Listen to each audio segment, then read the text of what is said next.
Hello बच्चों, good morning. कैसे हैं आप सब? उम्मीद करता हूँ आप लोग बहुत अच्छे होंगे। सबसे पहले मेरे तरफ से आप सबको जन्माष्टमी की ढेर सारी शुभकामनाएं, और मैं ये भी कामना करता हूँ कि आपका हर दिन बहुत अच्छा जाए, आप बहुत कुछ करो लाइफ में। खैर, मुझे कुछ हिंट मिला है, शायद आपको भी मिला हो, कि बहुत ही जल्द कोचिंग क्लासेस शुरुआत होने की हो। तो आप अब तक इन 5 महीनों में जिस प्रकार से ऑनलाइन प्लेटफॉर्म को अपना करके अपने स्टडी को कंटिन्यू कर पाए हो, तो मैं चाहता हूं कि कुछ दिन तक अभी आप लगातार ऑनलाइन प्लेटफॉर्म को अपनाएं, उस पर काम करें। फिर जब क्लासेस ओपन होगा तो फिर हम लोग क्लासेस में, ऑफलाइन क्लासेस में हम लोग पढ़ेंगे। हाथ पे हाथ धरे रहने से कोई फायदा नहीं है, क्योंकि इन 5 महीनों में और अब भी कोचिंग सेक्टर को छोड़ करके जितने भी सेक्टर्स है, चाहे वो प्राइवेट हो चाहे वो गवर्नमेंट हो, सारे सेक्टर्स ओपन हैं, वर्कर लगातार काम भी कर रहे हैं। तो एक दिन आपका एग्जाम भी होगा, एक दिन बिल्कुल एग्जाम होगा। एग्जाम कभी रद्द नहीं हो सकता है, एग्जाम होगा, एग्जाम डिले हो सकता है, ठीक है, एग्जाम होगा। तो आपको जो सारे टीचर रिकॉर्डेड वीडियो या ऑनलाइन वीडियो जो भेज रहे हैं, आप उस वीडियो लेक्चर को लगातार थोड़े थोड़े करके, जैसे आप अपने आप को कंटिन्यू कर पा रहे हो, वैसे करके आप उसको देखते रहो।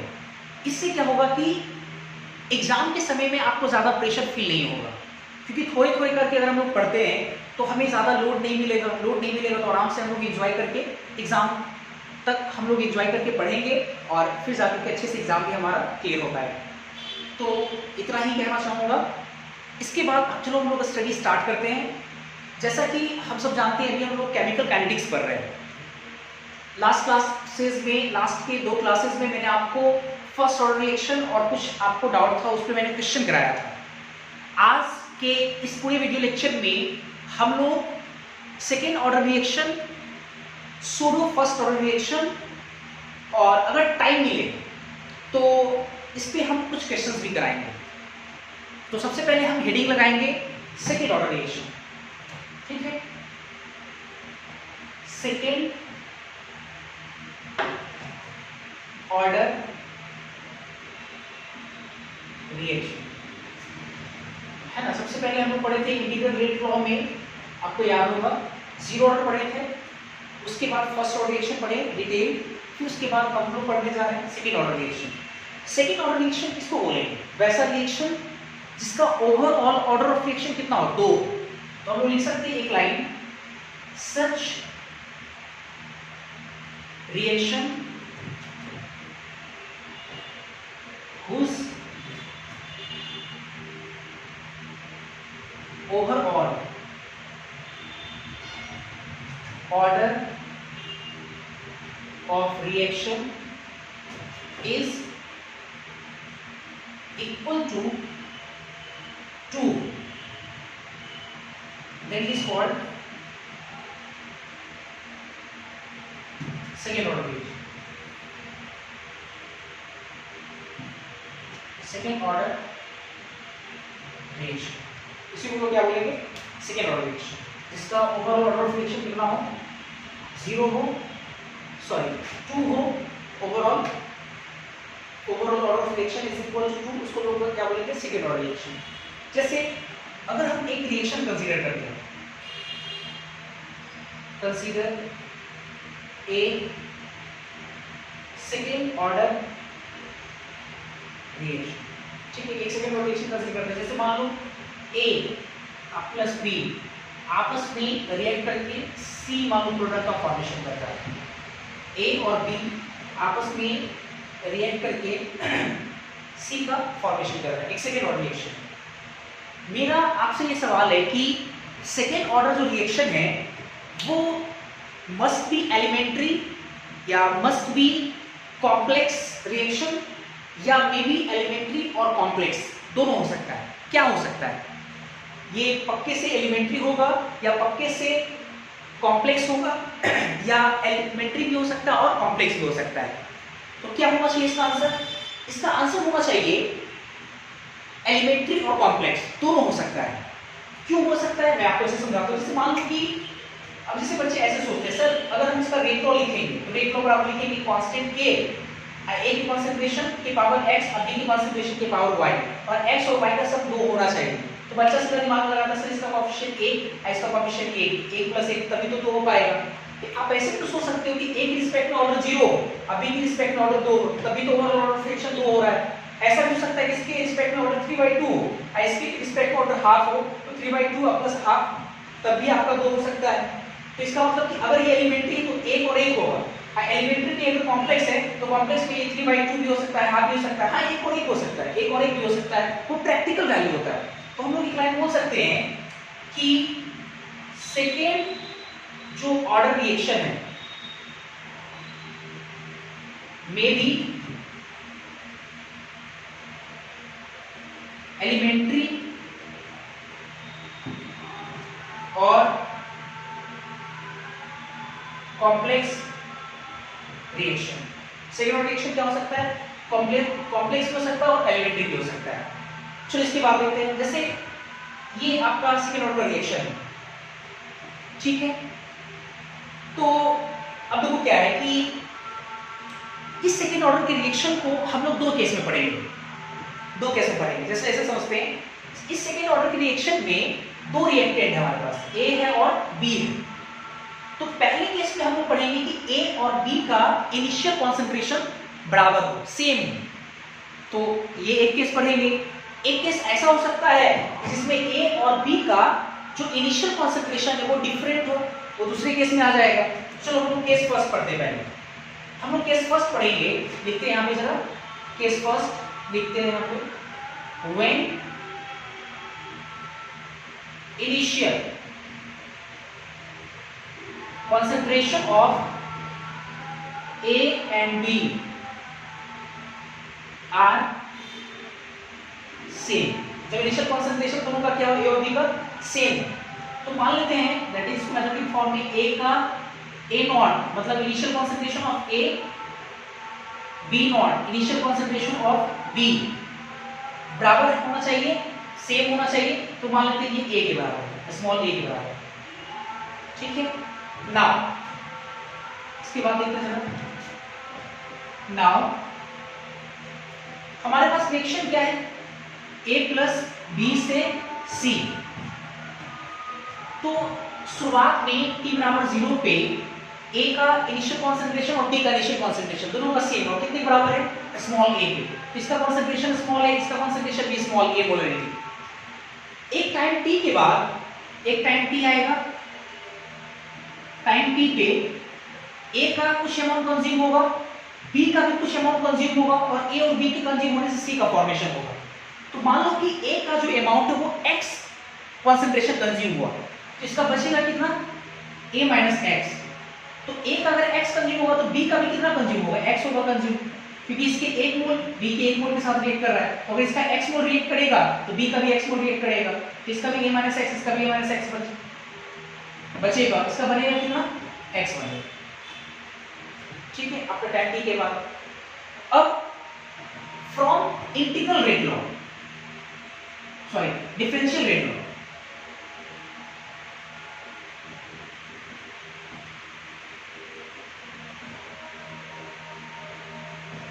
डिफरेंशियल रेट लॉ से हम लोग रेट ऑफ रिएक्शन कैसे लिखते हैं। रेट ऑफ रिएक्शन आपको याद होगा, रिएक्टेंट के डिसअपियरेंस के टर्म्स में या प्रोडक्ट के फॉर्मेशन के टर्म्स में। तो इसके लिए डिसअपियरेंस के टर्म्स में कितना लिखेंगे, माइनस dA/dt। क्या b के अगर डिसअपियरेंस के टर्म्स लिखना है तो माइनस dB/dt। यहाँ पे b आपका रिएक्टेंट है। या आप चाहो तो आप ये भी लिख सकते हो, a का कॉन्सेंट्रेशन है ना, ये a का concentration at any time t कितना है, a माइनस x।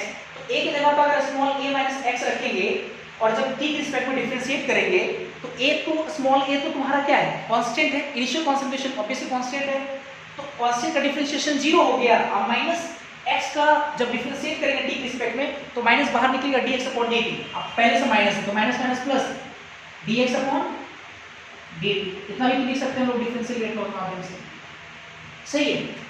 इसके बाद रेट लॉ से हम लोग सीखे थे, याद होगा आपको, from rate law. Rate law से हम लोग रेट लिखना सीखे थे। रेट बराबर हम लिख सकते हैं के, ए के कॉन्सेंट्रेशन अब बी का कॉन्सेंट्रेशन, अब दोनों का 1, इसका 1 इसका भी 1 है ना, बी का कॉन्सेंट्रेशन।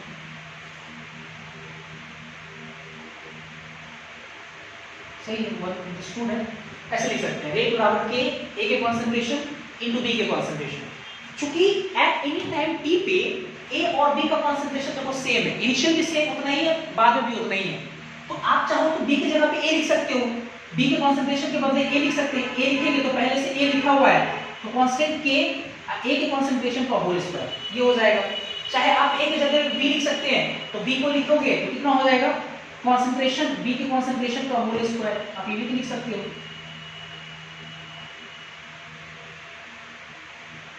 है कि नहीं।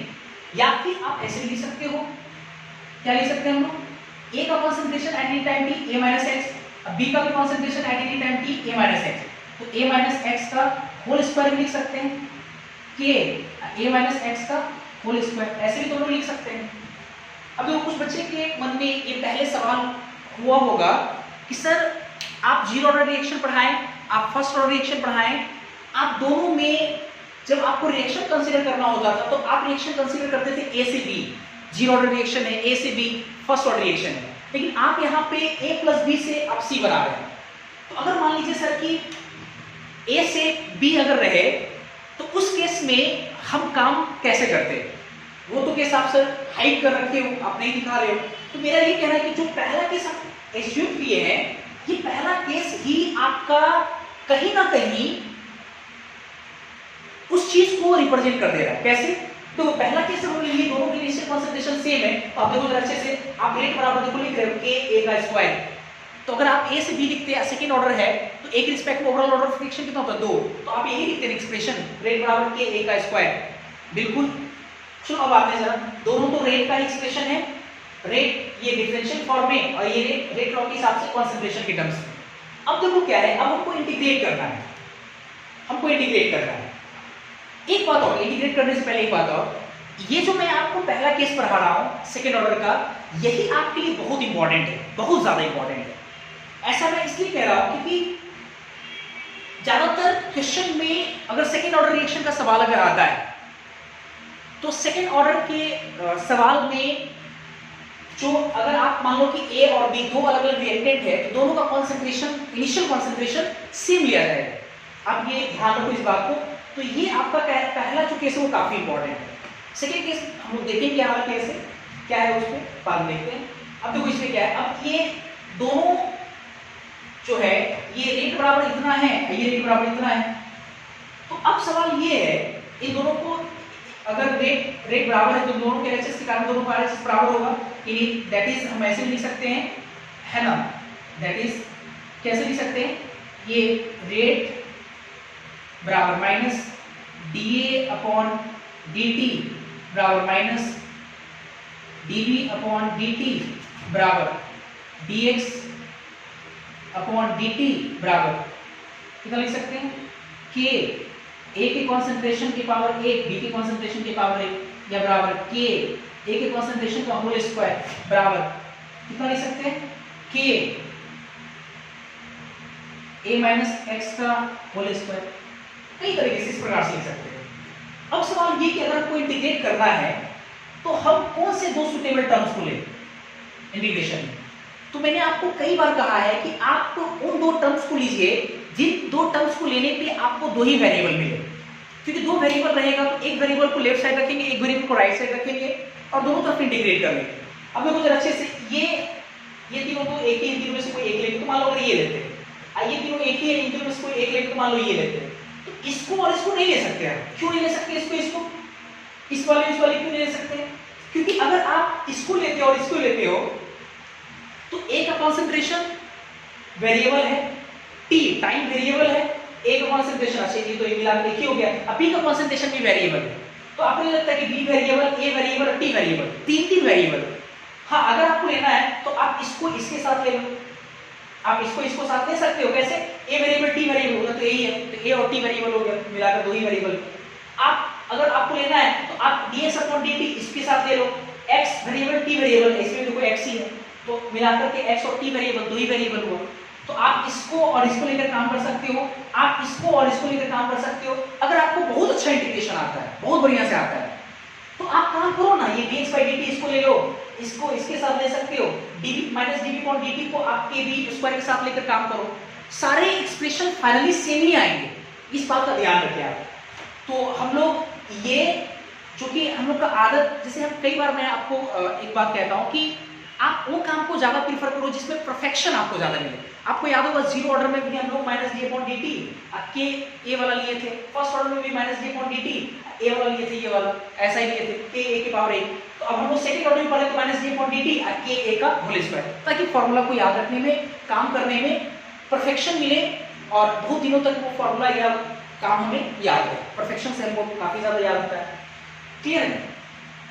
तो सबसे पहले आप यहां से लेकर के यहां तक नोट करो, फिर इसके बाद हम देखते हैं आगे।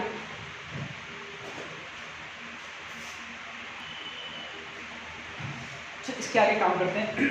क्या करते हैं, ये यहां पे था सेकेंड और सिक्स टर्म्स, ठीक है, लेते हैं from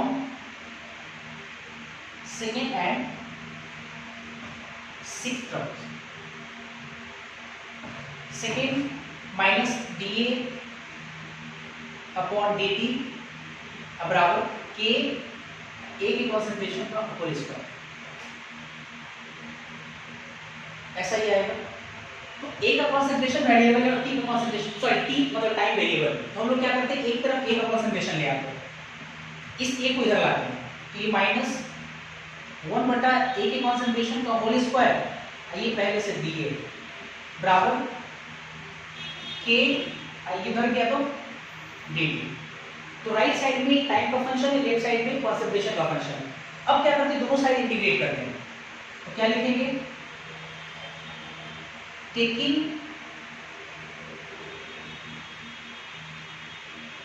integration both side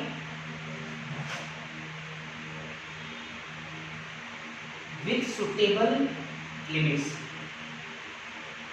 suitable limits के साथ हम लोग इसको इंटीग्रेट करेंगे। तो देखो जरा, माइनस कांस्टेंट है, माइनस को बाहर निकालो, इंटीग्रेशन का साइन 1 बटा ए का स्क्वायर इनटू डी ए, के कांस्टेंट बाहर निकालो, इंटीग्रेशन डी टी, ये हो जाएगा हमारा कांस्टेंट, के को बाहर निकाल देंगे, इंटीग्रेशन ये हो, ठीक। इसके बाद देखते हैं, इसके बाद सुटेबल लिमिट्स, टाइम जीरो लेते, टाइम जीरो पे ए का कॉन्सेंट्रेशन कितना था नीचे ए, और एक टाइम टी लेते हैं, टाइम टी पे ए का कॉन्सेंट्रेशन कितना होता था, ए माइनस एक्स, सही है।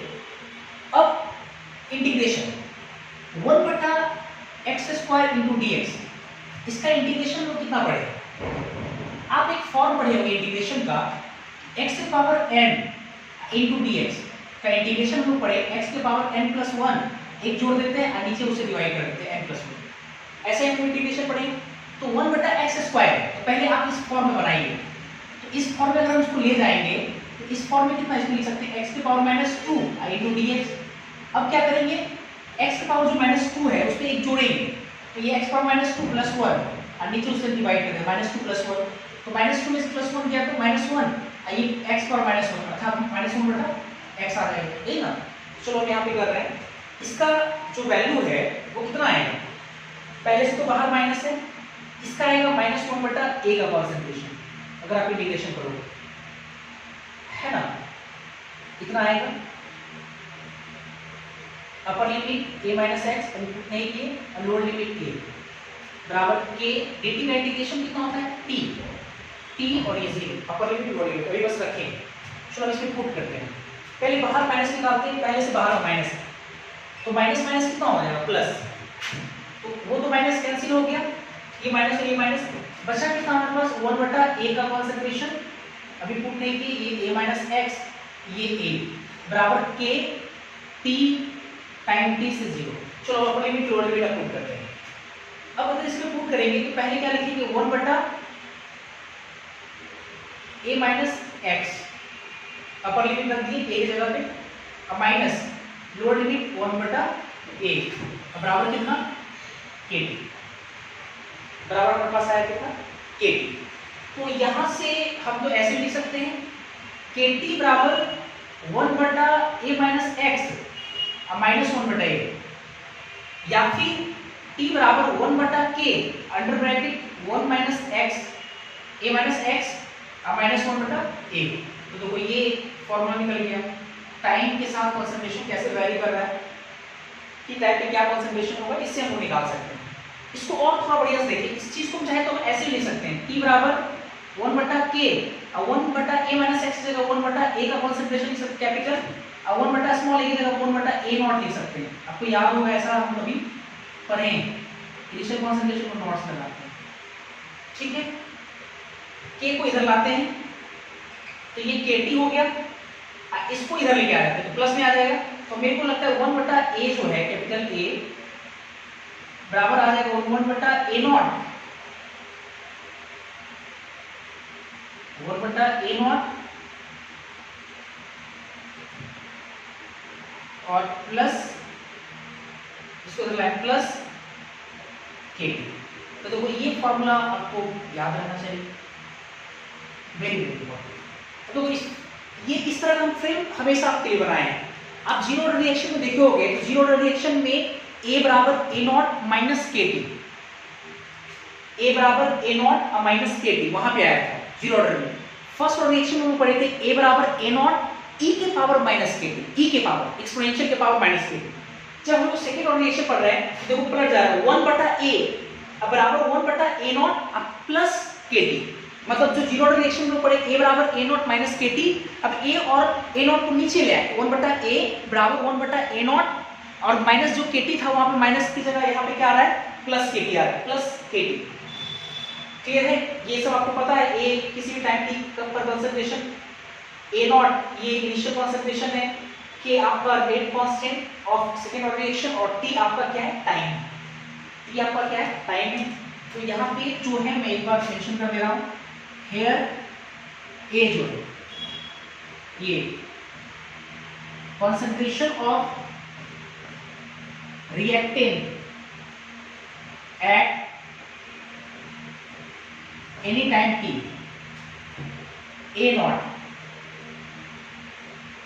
initial concentration of reactant, initial concentration of reactant कि आपका क्या है इसमें रेट कांस्टेंट किसका किस रिएक्शन का, तो आप सेकेंड ऑर्डर रिएक्शन और टी आपका क्या है टाइम, इस तरीके से। तो ये आपकी काफी इंपॉर्टेंट है। और फॉर्मूला लंबे समय तक कैसे याद रखेंगे, zero order first order second order. तो मैंने आप कई बार बोल रहा हूँ a बराबर a not minus kt zero order, a बराबर a नॉट e के power minus kt first order, second order में a नहीं 1/a बराबर 1/a नॉट अब माइनस के जगह में प्लस kt। तो ये आपका आ जाएगा सेकंड ऑर्डर रिएक्शन। ये काफी इंपॉर्टेंट महत्वपूर्ण है, इसको पहले नोट करो फिर आगे देखते हैं।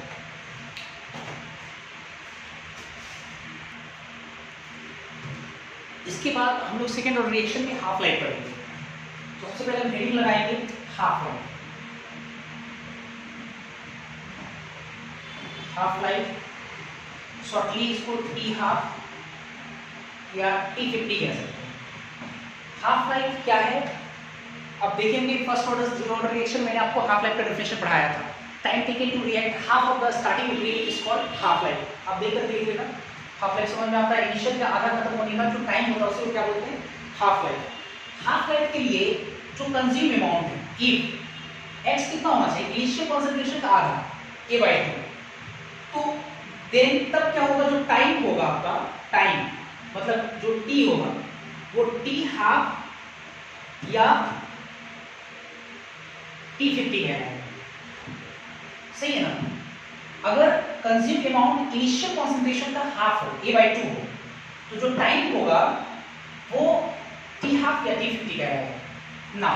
अब आते हैं जरा, हम लोग सेकेंड ऑर्डर पढ़ रहे हैं। सेकेंड ऑर्डर में हम अभी रिलेशन पढ़ेंगे क्या kt बराबर के टी बराबर 1 बटा ए माइनस एक्स माइनस 1 बटा ए, ये कैलकुलेशन करेंगे 1 बटा ए माइनस 1 बटा ए नॉट, तो ए के जगह पे माइनस एक्स, ए नॉट के जगह पे ए लिख दिया। चलो अब देखते हैं जरा टी, टी हम लोग टी हाफ कब लिख सकते हैं, जब एक्स का वैल्यू कितना हो, हाफ हो, ए बाई 2 इनिशियल कॉन्सेंट्रेशन का हाफ हो और माइनस 1 बटा ए। अब इसको सॉल्व करना है अपने को, तो देखते हैं जरा ये के टी हाफ बराबर इसमें से अगर ये घटेगा ए में से ए हाफ, तो ये बचेगा कितना, ए बाई 2 माइनस 1 बटा ए। इसके बाद आगे बढ़ाते हैं, तो ये के टी हाफ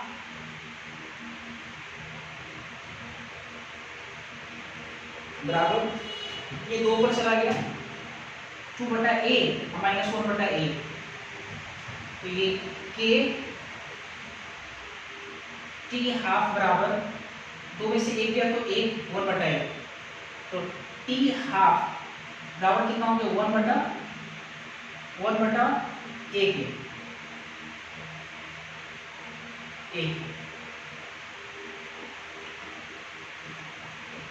एक बार फिर से रिकॉल कर लेते हैं। जीरो ऑर्डर रिएक्शन जब हम लोग पढ़े तो टी हाफ का फॉर्मूला होता था ए बटा 2 के, मतलब इनिशियल कॉन्सेंट्रेशन पर डिपेंड करता था लेकिन डायरेक्टली। अच्छा zero order sorry first order reaction पढ़े, तो फर्स्ट ऑर्डर रिएक्शन में टी हाफ आता था हमारे पास 0.693 अपॉन के इनिशियल कॉन्सेंट्रेशन से इंडिपेंडेंट, और अब हम लोग जब सेकंड ऑर्डर रिएक्शन पढ़े तो इसमें टी हाफ आता है 1 बटा ए के, मतलब इनिशियल कॉन्सेंट्रेशन पर डिपेंड करता है लेकिन इन्वर्सली या डायरेक्टली, तो इन्वर्सली ये नीचे है।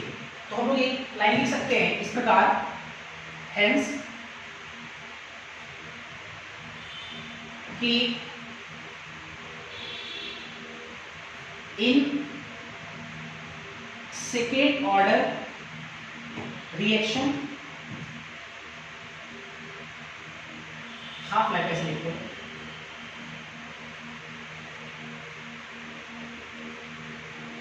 half life of second order reaction depends upon initial concentration. Half life of second order reaction depends upon initial concentration inversely. इस प्रकार हम लोग देख पा रहे हैं क्या कि हाफ लाइफ जो है सेकेंड ऑर्डर रिएक्शन का वो इनिशियल कॉन्सेंट्रेशन पर डिपेंड करता है लेकिन डायरेक्टली नहीं, इनवर्सली। तो ये लाइन काफी इंपॉर्टेंट है, कई बार एग्जाम में पूछा जाता है। अब ध्यान रखिए कि अगर आपको फॉर्मूला याद है तो आप समझ पाएंगे कि वो डायरेक्टली इनवर्सली है और डिपेंड करता है कि नहीं। तो चलो ठीक है, ये आपका हाफ लाइफ हो गया। इसके बाद हम लोग पढ़ेंगे केस 2। तो पहले आप इसको नोट करें, फिर हम लोग देखेंगे केस 2। इसके बाद हम लोग केस 2 पढ़ेंगे। केस फर्स्ट हम लोग पढ़ेंगे initial concentration of reactant A and B are same. अब हम लोग पढ़ेंगे केस 2।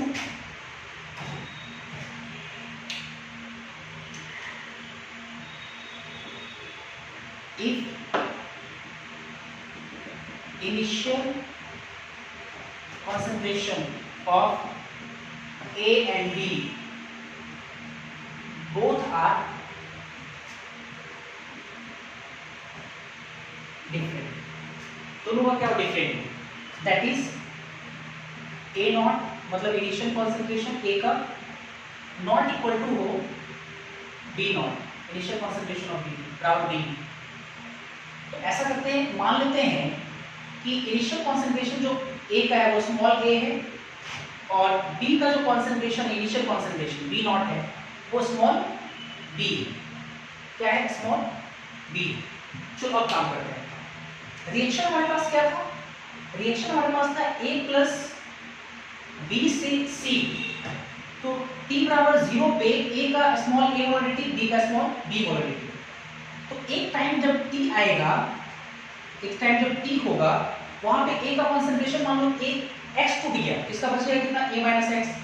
तो इसका भी x ही टूटेगा। क्यों x टूटेगा, क्योंकि इसके एक मोल के चलते इसका एक मोल रिएक्ट कर रहा है। 1 मोल सी का फॉर्मेशन हो रहा है, अगर इसका x मोल रिएक्ट कर जाएगा, टूट जाएगा, कंज्यूम हो जाएगा, तो b का भी x ही टूटेगा, तो बचेगा कितना b माइनस x, और इसका कितना बनेगा x बनेगा। ऐसे कुछ होगा। अब इसके बाद आते हैं, तो अगर हमको रेट लिखना है डिफरेंशियल के फॉर्म में, तो कितना लिख सकते हैं, minus dA upon dt, डिसअपरेंस b के टर्म्स में तो माइनस dB अपॉन dt, और x के टर्म्स में हम dx अपॉन dt भी लिख सकते हैं। ये हमारे से एक्सपोर्ट करेंगे इसमें, तो a0 x dx upon dt लिख सकते हैं ऐसे। और रेट लॉस अगर लिखे, रेट कंसंट्रेशन के टर्म्स में, तो रेट बराबर कितना लिख सकते हैं, a की कंसंट्रेशन के पावर b, और b की कंसंट्रेशन के पावर a, a की कंसंट्रेशन के पावर a, b की कंसंट्रेशन के पावर a। या अब यहाँ पे चूंकि a और b बराबर नहीं है, तो a स्क्वायर b स्क्वायर नहीं होगा, मतलब b की जगह पे a नहीं लिखेंगे, a लिखेंगे तो a स्क्वायर हो जाएगा, ऐसा होगा नहीं, क्योंकि इनिशियल कंसंट्रेशन अलग है, टाइम t की कंसंट्रेशन अलग है। हाँ, एक चीज और लिख सकते हैं, अब ये भी लिख सकते हैं कि a की concentration at any time t a minus x, और b का concentration at any time t b minus x, ये लिख सकते हैं। और इन दोनों को एक साथ मिला करके हम ये लिख सकते हैं, रेट बराबर क्या लिख सकते हैं, minus dA upon dt minus dB upon dt dx upon dt। इसके बाद ये k a का कॉन्सेंट्रेशन इंटू b का कॉन्सेंट्रेशन बराबर k a माइनस एक्स के power a b minus x के पावर b, ऐसे लिख सकते हैं। अब हमको इंटीग्रेट करना है, तो दो टर्म्स लेना पड़ेगा, तो कोई दो सुटेबल टर्म्स लेते हैं। हम इस बार इसको नहीं ले सकते हैं, नहीं ले सकते हैं, क्यों नहीं ले सकते हैं, a variable, t variable, time variable, b भी वेरिएबल, तो तीन वेरिएबल, तो आप इंटीग्रेट कर कैसे पाओगे। हम इसको भी साथ में ले सकते हैं, ये b का कॉन्सेंट्रेशन, ये dt, इन दोनों को भी ले सकते हैं साथ में, इंटीग्रेट नहीं हो पाएगा। हाँ, मेरे पास लास्ट ऑप्शन बचा है, वो ये, इन दोनों को ले सकते हैं, ये ले सकते हैं dx upon dt k a minus x b minus, क्यों, x वेरिएबल t वेरिएबल, इधर सारा x है, a constant b constant k भी कांस्टेंट ही है, तो x वेरिएबल और t वेरिएबल, तो पूरा ये जो आपका ये टर्म और ये टर्म जो है पूरा अगर देखा जाए तो वही वेरिएबल में फंसा हुआ है, एक कंज्यूम अमाउंट x में, एक दूसरा टाइम, दोनों वेरिएबल दोनों में फंसा हुआ है। अब इसी को हमको सॉल्व करना है, सही है। तो ये आपका पहला, दूसरा, तीसरा, चौथा और छठा टर्म लेना पड़ेगा। तो लिखेंगे क्या है यहाँ पे, from fourth and sixth term क्या है, माइनस नहीं, dx अपॉन dt है बराबर k a माइनस एक्स है, अब b माइनस एक्स। सारे वेरिएबल को एक जैसे वेरिएबल को एक साइड करते हैं, दूसरे वाले वेरिएबल को दूसरी साइड करते हैं, तो t को उधर ले आते हैं, इसको इधर लाते हैं, तो ये 1 बटा a minus x b minus x into dx, ये k dt, इधर x का वेरिएबल हो गया लेफ्ट साइड में, राइट साइड में टाइम का वेरिएबल हो गया, x का जीरो नॉट है, हर बार का जीरो नॉट बदलेगा। चलो अब देखते हैं जरा, अब इंटीग्रेट करना आपने को, तो टेकिंग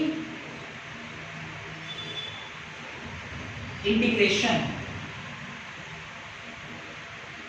बोथ साइड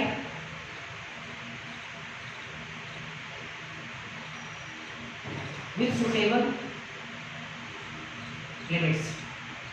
तो अगर इंटीग्रेट करेंगे, इंटीग्रेशन का साइन लिए 1 बटा a minus x b minus x dx बराबर k कांस्टेंट बाहर निकाले dt, तो ये तो आपका हो गया इंटीग्रेशन का साइन लिए, दोनों साइड की तरफ इंटीग्रेशन किए हैं। अब सुटेबल लिमिट्स लेना है, तो t बराबर 0 पे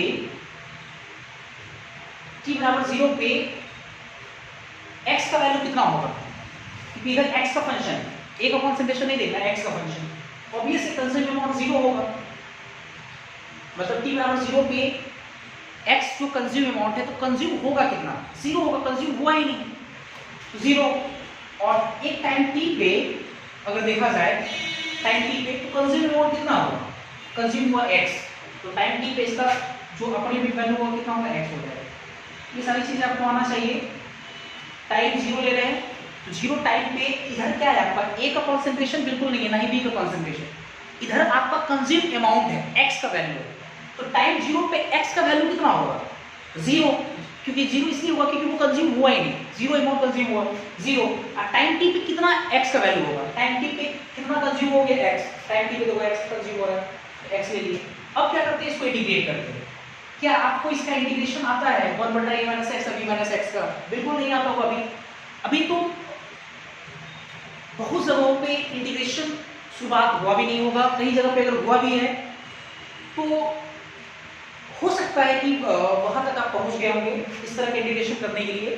तो मेरे को लगता है कि अगर ठीक है, अगर आपको आता है अच्छी बात है, नहीं आता है तो मैं आपको थोड़ा सा मैं आपको सिखाता हूं। जैसे लीनियर का इंटीग्रेशन करना आसान है, लीनियर का, लीनियर मतलब कि जैसे अगर मान लो कि 1 बटा x ये लीनियर है ना, तो इसका इंटीग्रेशन कितना होता है, ln x होता है, ln x, ठीक है। अगर मान लो कि ऐसे रहता 1 बटा ax रहता, इसका इंटीग्रेशन कितना लिखते हैं हम लोग, a को बाहर निकाल देते 1 बटा a, फिर लिखते ln x। अगर मान लो ऐसे रहता 1 बटा a प्लस bx रहता, अगर कोई a प्लस bx रहता, थोड़ा समझा रहे हैं यहाँ सिखा रहे हैं आपको इंटीग्रेशन, a प्लस bx होता है, तो इसका इंटीग्रेशन कितना लिखते हैं, जो x के साथ जो चीज है ना मल्टीप्लाई में, उसको बाहर निकालेंगे हम लोग, बाहर, तो बाहर कितना आएगा, b है, 1 बटा b, ये ln a प्लस bx। ये आपका लीनियर फंक्शन इसलिए पावर 1 है इसलिए ऐसा लिख रहे हैं, 2 का नहीं बता रहे हैं। फिर और देखो जरा, अगर ऐसा रहता 1 बटा a माइनस bx रहता इनटू dx, इसका इंटीग्रेशन कितना लिखेंगे, इसका x के साथ कितना गुना है, माइनस b, 1 बटा माइनस b बाहर निकाल देते हैं ln a माइनस bx, इसका इंटीग्रेशन की होगा। क्लियर हुआ, इस तरीके से हम लोग करेंगे। तो मेरे को इसको लीनियर बनाना है, क्योंकि ये लीनियर नहीं है, a minus x b minus x, x x का गुना होगा स्क्वायर हो जाएगा, क्वाड्रेटिक हो जाएगा। तो इसको लीनियर बनाने के लिए हम क्या करते हैं, सिखाने भी आपको ऐसे आपके जो मैथमेटिक्स के जो सर है आपको जरूर सिखाएंगे ये सारी चीजें, ठीक है। फ्रैक्शंस वेरिफिकेशन कैसे होता है, तो जरा इसमें इन दोनों को ऐसे लिखते हैं, a minus x minus b minus x, ऐसे लिखते हैं, जिनको अपने मन से ऐसे लिख रहे हैं। लेकिन अपने मन से अगर ऐसे लिखते हैं तो ऐसे पूरी तरह से नहीं लिख सकते हम लोग, क्यों नहीं लिख सकते हैं, थोड़ा समझते हैं कैसे। अगर आप ऐसे लिखते हो तो देखो ऐसे, ये दोनों लाना है अपने को, तो b माइनस एक्स इधर जाएगा, इधर जाएगा a माइनस एक्स, अब बाहर में यहाँ माइनस बैठा हुआ, तो ये दोनों तो गुना हो गया, तो ये तो मिल गया। अब यहाँ पे b माइनस एक्स गया, यहाँ पे a माइनस एक्स गया, तो b माइनस एक्स अब माइनस a माइनस एक्स, तो माइनस a अब plus x, x plus x minus x cancel हो गया, अब b माइनस a बचा, यहाँ पे ऊपर में b माइनस a बच रहा है, यहाँ पे इतना आ रहा है, तो क्यों ना हम इसको बैलेंस करने के लिए ये नीचे में b माइनस a लगा देते हैं, b माइनस a लगा दिए। तो क्या हम लोग b माइनस a को नीचे लगाने के बाद ये चीजें लिख सकते हैं, बिल्कुल लिख सकते हैं। अब देखो करके देखो, तुम ऐसे लिख रहे हैं, अब क्या करेंगे, इन दोनों कैंसिल लेंगे, दोनों गुना हो जाएगा, ये ऊपर गया, ये यहाँ चला जाएगा, ये ऊपर यहाँ पे, ये वाला यहाँ आया, माइनस बाहर में, तो a minus b a plus x, x यहाँ से पहले b माइनस एक्स, तो minus x plus x cancel हो गया, अब b माइनस a, यहाँ b माइनस a बचेगा, यहाँ पे देखो नीचे b माइनस a लगा दिए, तो कैंसिल हो गया, देखो ये आ गया आपका। तो ऐसे हम क्या कर रहे हैं, सेट कर रहे हैं इसको, ताकि हमारा इंटीग्रेशन बहुत आसानी से इजीली परफॉर्म कर जाए, इजीली बन जाए हमारा।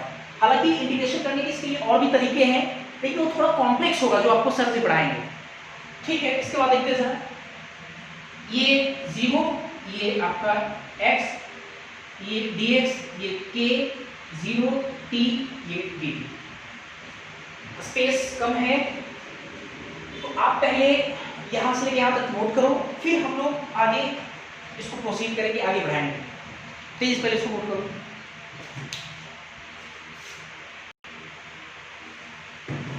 हमारे पास क्या मिला था, यहां पे आया था 1 बटा b माइनस a इंटीग्रेशन 1 बटा a माइनस एक्स माइनस 1 बटा b माइनस एक्स dx, ये 0 ये x और के कांस्टेंट dt 0 और 1, ऐसा ही कुछ लगा। चलो इसके बाद आगे बढ़ा रहे हैं। अब इंटीग्रेशन करते हैं, तो 1/a माइनस एक्स dx का इंटीग्रेशन तो कितना होगा ln a माइनस एक्स, लेकिन नीचे में कितना आएगा -1, माइनस है ना इसके साथ पूरा -1 आ गया, फिर माइनस पहले से 1/b माइनस एक्स का इंटीग्रेशन कितना हो जाएगा ln b माइनस एक्स -1, ये इंटीग्रेशन इसका होगा, और upper limit x lower limit 0, इधर k dt की integration t upper limit t lower limit 0।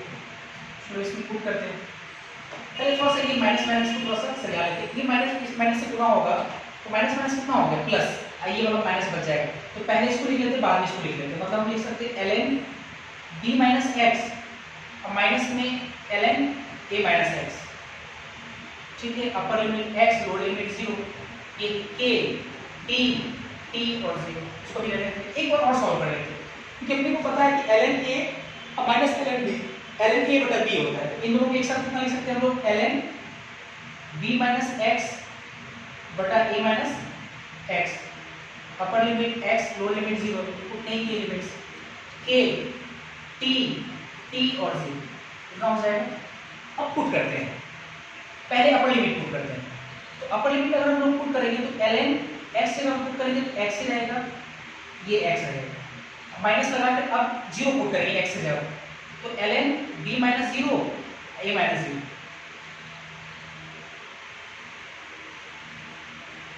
a minus 0 से बराबर k अपर लिमिट t की जगह t माइनस 0, ये पुट करेंगे तो हमारे पास देखो फाइनली क्या आएगा, ये तो आपका रह गया ln a minus x b minus x और माइनस ln a बटा b, ये वाला sorry b minus x b और ये a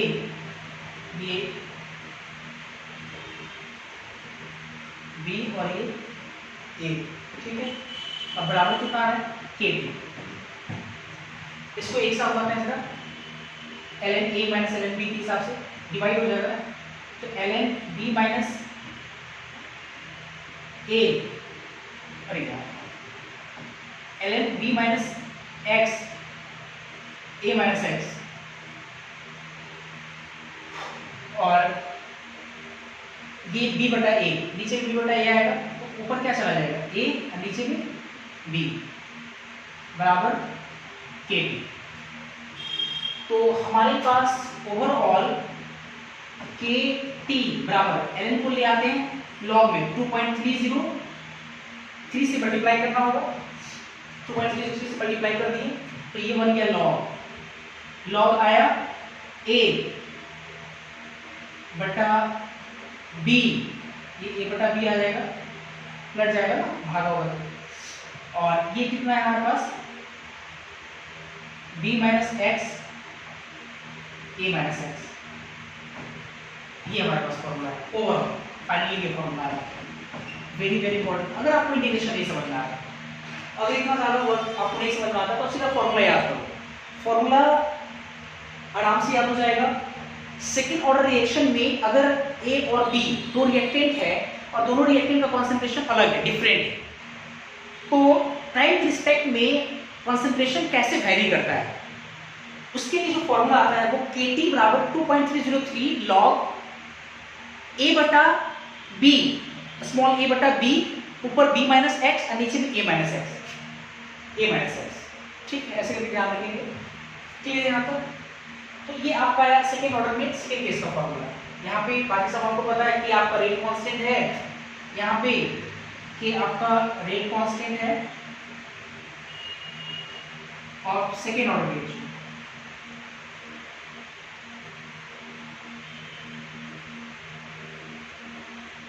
सेकेंड ऑर्डर रिएक्शन, ठीक है। ये फाइनली तो पहले आप इसको नोट करो, फिर मैं आपको एक चीज सिखाऊंगा, एक चीज आपको पढ़ना है, चलो यहाँ पे डिस्कस करते हैं। पहले एक चीज आपको पढ़ना है pseudo first order reaction, pseudo झूठा, false, pseudo first order reaction. और किताब पहले क्या लिखता है, मैं पहले किताब की डेफिनेशन को आपके सामने रखता हूं और फिर उस डेफिनेशन को मैं आपको प्रूव करके दिखाऊंगा कि वो डेफिनेशन वाकई में वो आया कैसे, वो है क्या, उसके पीछे जो कॉन्सेप्ट है वो मैं आपको कॉन्सेप्ट निकाल कर दिखाऊंगा। पहले तो आप डेफिनेशन समझो पहले अच्छे से। सूडो फर्स्ट ऑर्डर रिएक्शन आपको करना है। सूडो फर्स्ट ऑर्डर रिएक्शन के बारे में किताब लिखता है कि एक ऐसा सेकेंड ऑर्डर रिएक्शन जिसमें दो रिएक्टेंट हो और किसी एक रिएक्टेंट का कॉन्सेंट्रेशन दूसरे रिएक्टेंट के कॉन्सेंट्रेशन की तुलना में बहुत ज्यादा हो। एक का बहुत ज्यादा हो, एक बहुत कम होगा, ऑब्वियस है अपने आप। सेकेंड ऑर्डर का रिएक्शन हो, दो रिएक्टेंट में किसी एक रिएक्टेंट का कॉन्सेंट्रेशन दूसरे वाले के रिएक्टेंट के कॉन्सेंट्रेशन से बहुत ज्यादा हो। तो ऐसी परिस्थिति में सेकेंड ऑर्डर काइनेटिक्स जो है या सेकेंड ऑर्डर जो रिएक्शन है वो फर्स्ट ऑर्डर रिएक्शन में कन्वर्ट हो जाता है। फर्स्ट ऑर्डर में मतलब वो फर्स्ट ऑर्डर था नहीं, वो सेकेंड था, लेकिन सेकेंड फर्स्ट में बदल जाता है। और ऐसे रिएक्शन को बोला गया सूडो फर्स्ट ऑर्डर रिएक्शन। अब देखो ये तो सिर्फ लाइन लिखा हुआ है किताब में, इसका कोई एक्सपेरिमेंटल वेरिफिकेशन कुछ भी नहीं दिया हुआ है। लेकिन जब मैं आपको सेकेंड ऑर्डर रिएक्शन का सेकेंड जो केस पढ़ाया है जिसमें ए और बी का अलग अलग कॉन्सेंट्रेशन है, अगर इसी में हम एक केस पढ़े, एक ऐसा केस पढ़े जिसमें किसी दो रिएक्टेंट में कोई एक रिएक्टेंट में कॉन्सेंट्रेशन ज्यादा है दूसरे की तुलना में, अब फिर हम चेक करेंगे कि क्या वाकई में ऐसा हो पाता है कि second order reaction first order में कन्वर्ट हो जाता है। अगर ऐसा होता है तो इसका मतलब कि सूडो फर्स्ट ऑर्डर रिएक्शन उसको हम लोग कहेंगे। तो फिर इसके बाद हम लोग लगातार कंटिन्यू करेंगे। पहले आप इसको नोट करो, फिर हम देखते हैं केस लगाएंगे।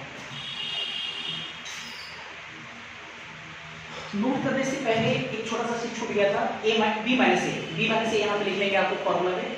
उसके बाद थोड़ा सा यहाँ से छूटता चला गया है तो आप लोग बी माइनस ए नोट करके फाइनल फॉर्मूला होगा कि टी बराबर 2.303 अपॉन बी माइनस ए। अब बी माइनस ए तो लॉग ए बटा बी माइनस एक्स ए माइनस एक्स, ऐसे करके ध्यान रखना है आपको।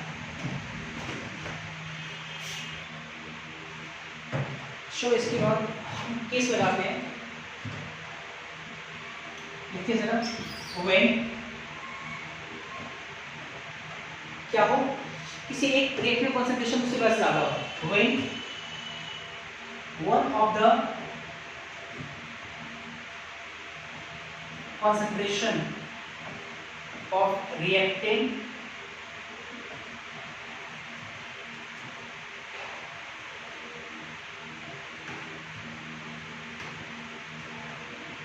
is present in large excess then other reactant। क्या लिखे हम लिखेंगे when one of the concentration of reactant is present in large excess then other reactant। अब देखो इसमें A और B दो रिएक्टेंट हैं और एक रिएक्टेंट का कंसंट्रेशन दूसरे वाले से ज्यादा है, तो यहां से भी दो केस हो सकता है। केस फर्स्ट, मान लो कि ए जो है ए का कॉन्सेंट्रेशन जो है इनिशियल कॉन्सेंट्रेशन ए ये काफी ज्यादा है बी की कॉन्सेंट्रेशन, बी के इनिशियल कॉन्सेंट्रेशन से, अर्थात ए ग्रेटर देन बी है ना। और एक ऐसा हो सकता है कि बी ज्यादा हो ए से, तो इसलिए दो केस हो सकता है। यहां से देखते हैं जरा। अगर ऐसा है, अगर ए काफी ज्यादा है, अगर क्या है ए बहुत ज्यादा है किससे, बी से, अगर ए बहुत ज्यादा है बी से, तो इसका मतलब ये हुआ कि एक हमारे पास टर्म था बी माइनस ए, अभी बहुत छोटा है, ए बहुत ज्यादा है, तो बी माइनस ए को कितना लिख सकते, माइनस ए, और ए माइनस एक्स अगर जो है देखा जाए तो ए तो बहुत ज्यादा है, तो ए बहुत ज्यादा है। अब सवाल ये कि x ज्यादा है कि कम है, क्योंकि हम तो कंसीडर किए कि a ज्यादा है b से, तो मेरा ये कहना है कि x जो है वो b से भी कम है, तो इसका मतलब b से कम है। क्यों कम होगा, ऐसा इसलिए क्योंकि x जो आपका है x वो कंज्यूम अमाउंट है, तो b से कम ही ना कम कंज्यूम होगा, b से बहुत कम कंज्यूम होगा। तो कहीं ना कहीं बी से एक्स क्या है, छोटा है। तो अगर ए ही ज्यादा है बी से, तो इसका मतलब तो ए और भी ज्यादा होगा एक्स से, तो इसका मतलब ए माइनस एक्स को कितना लिख सकते हैं, लगभग ए लिख सकते हैं ना। अब देखो जो मेरे पास इक्वेशन आया वो कितना था हमारे पास, के टी बराबर 1 बटा बी माइनस ए, चूंकि कितना था हमारे पास ये 2.303, यहाँ पे लिख देते हैं 2.303 log ए बटा बी, बी माइनस एक्स, ए माइनस एक्स, कितना है हमारे पास। अब तो लिखते हैं ये के टी, ये 2.303, अब यहाँ कितना लिखेंगे, बी माइनस ए की जगह माइनस ए लिखे आप, माइनस ए log ए बटा बी, बी माइनस एक्स रहने देते हैं, ए माइनस एक्स को कितना लिखे ए, ए कैंसिल हो गया, मेरे पास कितना आया। अब देखो इस a को, एक सेकेंड, तो t बराबर कितना लिख सकते हैं हम लोग, t बराबर 2.303 बराबर k इधर चला गया a into k, अब माइनस पहले से, तो माइनस को हम पावर में भेज देंगे, पावर में b माइनस एक्स बटा b है तो पलट जाएगा ना, माइनस है तो पावर पलट जाएगा, तो b बटा b माइनस एक्स हो जाएगा यहाँ पे। फिर देखो जरा अच्छे से, इसके बाद t बराबर 2.303, ए आपका इनिशियल कॉन्सेंट्रेशन है, तो ए तो कांस्टेंट है, के पहले से कांस्टेंट है, के rate constant second order reaction का, ए और के कांस्टेंट मिल करके एक अदर कांस्टेंट मान लो उसको के डैश, तो के डैश लॉग ये b upon b minus x. और अच्छे से अगर आप इस इक्वेशन को देखो, इस इक्वेशन को अगर आप अच्छे से देखो तो ये इक्वेशन फर्स्ट ऑर्डर रिएक्शन की इक्वेशन से मैच करता है। आपको याद होगा हम लोग वहां पढ़े थे t बराबर 2.003 अपॉन k log है ना इनिशियल कंसंट्रेशन या a बटा a माइनस x या b, देखो b बटा b माइनस x उस तरह से मैच कर रहा है।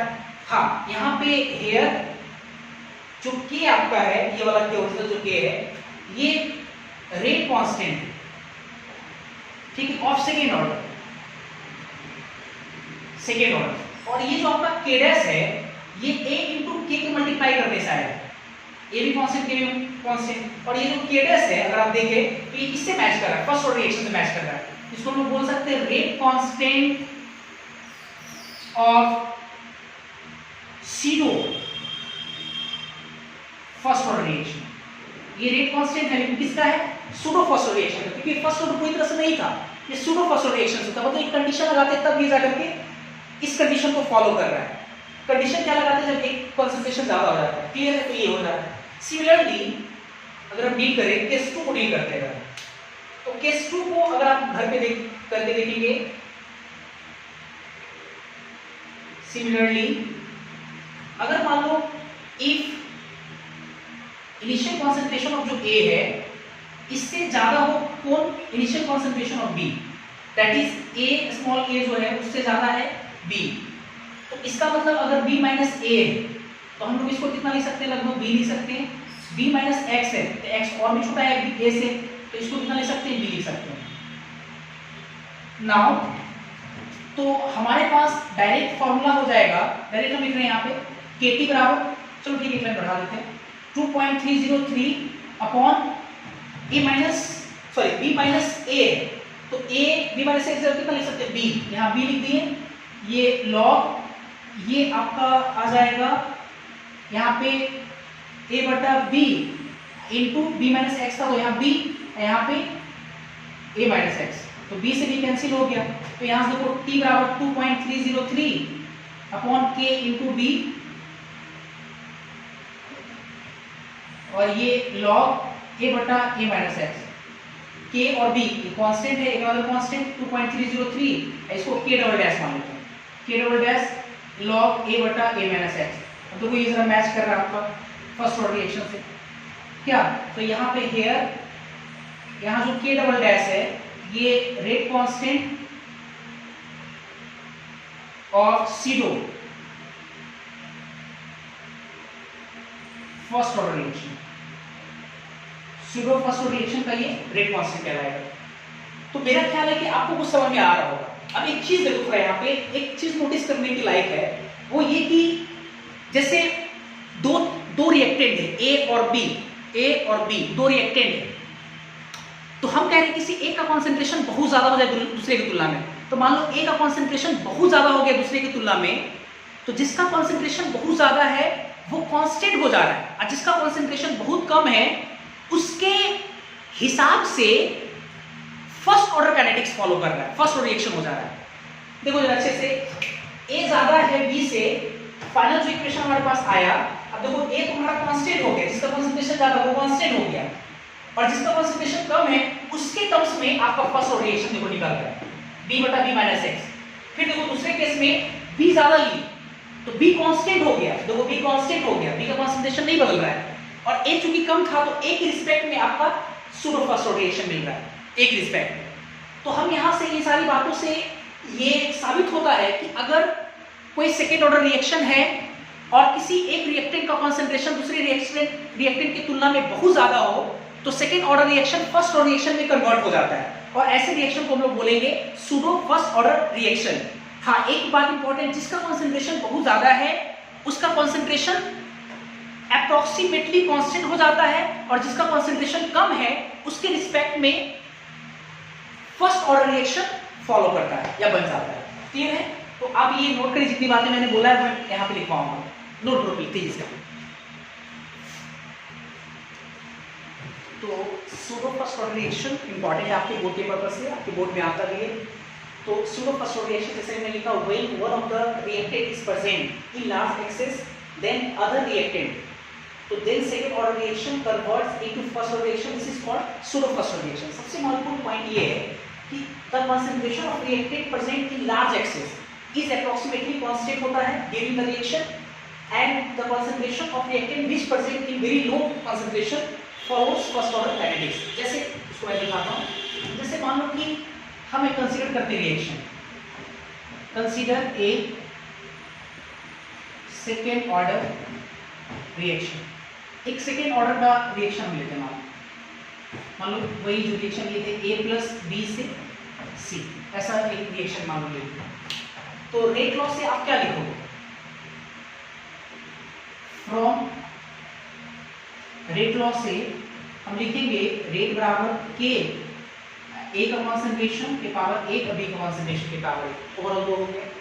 अब देखो जरा यहाँ पे दो केस लेते हैं, हम क्या बोल रहे हैं बढ़िया से, अगर मान लो कि इफ ए का जो कॉन्सेंट्रेशन है, इनिशियल कॉन्सेंट्रेशन ये काफी ज्यादा है बी के कॉन्सेंट्रेशन से, ठीक है, अगर ए का कॉन्सेंट्रेशन ज्यादा है तो उसके बारे में लिखा हुआ उसका वैल्यू अप्रोक्सीमेटली कांस्टेंट होता है, मतलब ए का वैल्यू क्या हो जाएगा? कांस्टेंट हो जाएगा, और बी के फॉर्म में वो फर्स्ट ऑर्डर रिएक्शन को फॉलो करेगा। देखो कैसे, तो यहाँ से हम लोग क्या लिखेंगे, रेट बराबर के, ए का कॉन्सेंट्रेशन देखो कांस्टेंट हो गया, ये वाला, ये बी, ए ना, इन दोनों का कांस्टेंट, एक अनदर कांस्टेंट लिखेंगे हम लोग के डैश, बी का कॉन्सेंट्रेशन। देखो जरा अच्छे से, रेट बराबर के डैश बी, तो क्या ये सूडो फर्स्ट ऑर्डर रिएक्शन है या नहीं? ये आपका सूडो फर्स्ट ऑर्डर रिएक्शन है, और जिसमें ये जो के डैश है वो रेट कांस्टेंट है आपका, किसका है? सूडो फर्स्ट ऑर्डर रिएक्शन, ठीक है। और अगर केस 2 बी का मान लो कॉन्सेंट्रेशन ज्यादा है, ए से ज्यादा किसका है? बी का, तो इसका मतलब हुआ कि बी का कॉन्सेंट्रेशन क्या होगा? कांस्टेंट होगा, कांस्टेंट होगा, तो रेट लॉ से आप क्या लिखोगे? कांस्टेंट होगा तो रेट बराबर के, बी का कॉन्सेंट्रेशन कांस्टेंट हो, के और बी को एक साथ लिख दिए, ए का कॉन्सेंट्रेशन, इन दोनों के बदले कितना लिखेंगे हम? मान लो के डबल डैश लिखेंगे, ए का कॉन्सेंट्रेशन। देखो जिसका कॉन्सेंट्रेशन ज्यादा है वो कांस्टेंट है, और फाइनल में देखो जिसका कॉन्सेंट्रेशन कम था उसके रिस्पेक्ट में आपका फर्स्ट ऑर्डर काइनेटिक्स को फॉलो कर रहा है। अब इसमें माने बी ज्यादा है तो बी कांस्टेंट हो गया, और देखो एक रिस्पेक्ट में फर्स्ट ऑर्डर रिएक्शन फॉलो कर रहा है कि नहीं? ये हो गया यहाँ पे, और यहाँ से हम लिख सकते हैं के डबल डैश क्या है यहाँ पे आपका, ये रेट कांस्टेंट है, pseudo first order reaction. I hope कि आपको ये सारी बातें समझ में आ गया होगा। आज तो समय नहीं मिल रहा है आपको क्वेश्चन करने का, तो आज भर इतना ही। आज हम लोग पढ़े सेकेंड ऑर्डर रिएक्शन और pseudo first order reaction. Thank you.